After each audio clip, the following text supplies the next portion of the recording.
अस्सलाम वालेकुम everybody and welcome back to my channel. Title से आपको पता चल गया होगा, in this video we will be talking about the books for first year MBBS and we will share some pro tips to survive first year MBBS।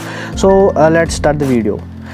Firstly let's come on to the books. अगर हम बात करें first year की तो हमारे पास 3 main subjects होते हैं, anatomy, physiology and biochemistry. ठीक है, तो इनमें जो बुक्स हैं हम 2 टाइप की बुक्स के बारे में आपको बताएंगे, वन स्टैंडर्ड बुक और दूसरी एग्जाम प्रिपरेटरी मैनुअल। ठीक है, so let us start the video. Firstly जो एनाटमी है, एनाटमी के लिए जो गोल्ड स्टैंडर्ड बुक मानी जाती है that is Gray's anatomy. But what I personally feel that इतना टाइम नहीं होता फर्स्ट ईयर में हम ग्रेज एनाटमी पढ़े, तो व्हाट आई सजेस्ट, और जो हमारे जितने भी कॉलेज हैं, बैचमेट्स जहाँ भी पढ़ रहे हैं, तो सभी स्टूडेंट्स जो हैं वो या तो BD चौरासिया पढ़ते हैं या तो विश्राम सिंह पढ़ते हैं। और रही बात एग्जाम प्रिपरेटरी मैनुअल्स की, तो BDC में क्या है, विश्राम सिंह में क्या है, आपको ईजी डायग्राम्स दी हुई होती हैं। So for conceptual understanding as well as examination preparation आप BD चौरासिया या विश्राम सिंह दोनों में से किसी एक को यूज़ कर सकते हो। Now the second subject is the physiology. तो फिजियोलॉजी में अगर आप गोल्ड स्टैंडर्ड बुक की बात करो तो गाइटन एंड हॉल आती हैं। So Guyton and Hall is the gold standard book for physiology, जो कि ऑलमोस्ट सभी कॉलेज में पढ़ते हैं। बट जो गाइटन एंड हॉल हैं, but I personally felt that जो हमारा करिकुलम होता है पूरे साल, तो कुछ चैप्टर्स मुझे पर्सनली रह गए थे जो मैं गाइडन से नहीं पढ़ सका, तो उसके लिए मैंने एक प्रिपरेटरी मैनुअल का यूज़ किया। So there are mainly 2 common preparatory manuals use, एक तो जोशी है और दूसरी फिजिकॉन है। But I personally used Physicon because जो जोशी है, जोशी में जितनी भी इंफॉर्मेशन दी हुई है, जितने भी क्वेश्चंस हैं, you need to cramp those and the conceptual understanding is not provided in the Joshi in clear cut manner. But अगर आप फिजिकॉन की बात करें, फिजिकॉन में लिमिटेड थ्योरी में आपको पहले थोड़ी कंसेप्चुअल अंडरस्टैंडिंग दी जाती है और उसके बाद आप उसके बेसिस पे उस कंसेप्ट को याद रख सकते हैं। सो अगर आप बात करो फिजियोलॉजी में, gold standard book is obviously Guyton and Hall, and for preparatory as a preparatory manual you can use Physicon over Joshi. ठीक है, now the third subject is biochemistry. So biochemistry पढ़ने का ज़्यादा टाइम नहीं मिलता, जो मुझे लगा कि बायोकेमिस्ट्री पढ़ने का टाइम नहीं मिला। But the book which is commonly used in the colleges is Satyanarayan.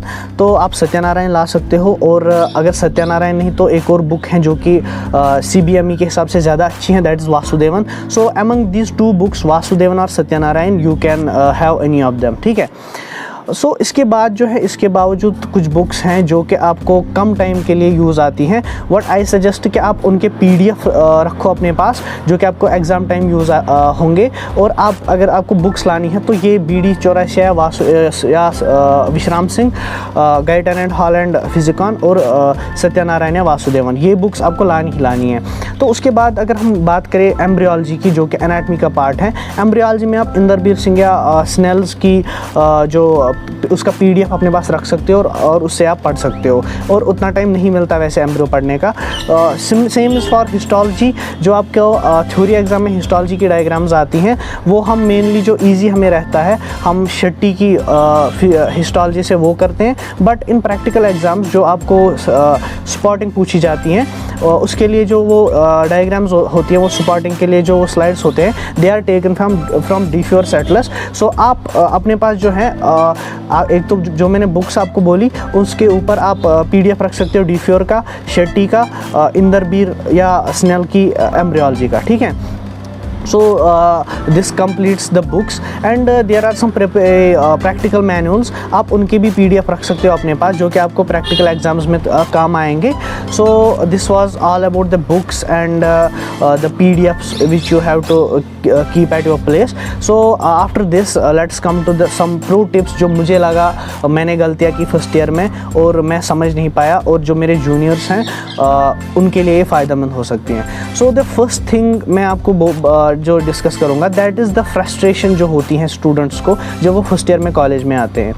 इसके what I think is there are 3-4 factors. अगर हम पहला फैक्टर देखें, वो ये है कि that it is transition from school life to college life. ठीक है, तो इसमें एडजस्ट होने में आपको टाइम लगेगा।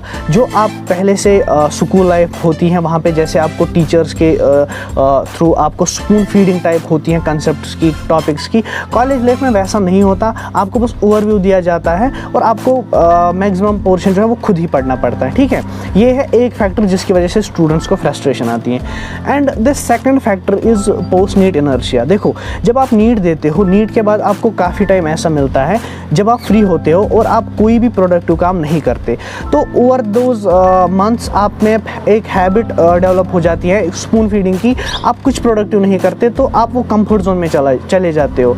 और जब भी आपकी काउंसलिंग होती है, आपको सीट अलॉट होती है और अब आप कॉलेज में आते हो, तो कॉलेज में आपको सबसे पहले जब आप वहाँ का हेक्टिक शेड्यूल देखते हो, आप अचानक से कंफर्ट जोन से निकाल दिया और 10 to 4 शेड्यूल में डाल दिया, जहाँ पे आप बहुत ही हेक्टिक शेड्यूल है, जैसा आपको प्रोफेसर पढ़ा रहा है वैसा आपने इससे पहले कभी पढ़ा ही नहीं है, आपको सब ऊपर से जा रहा है। और सेकेंडली जो है आपको प्रोडक्टिव करने की आदत नहीं है क्योंकि आप नीट दे के मतलब ऐसे ही वेले बैठे हो, ठीक है।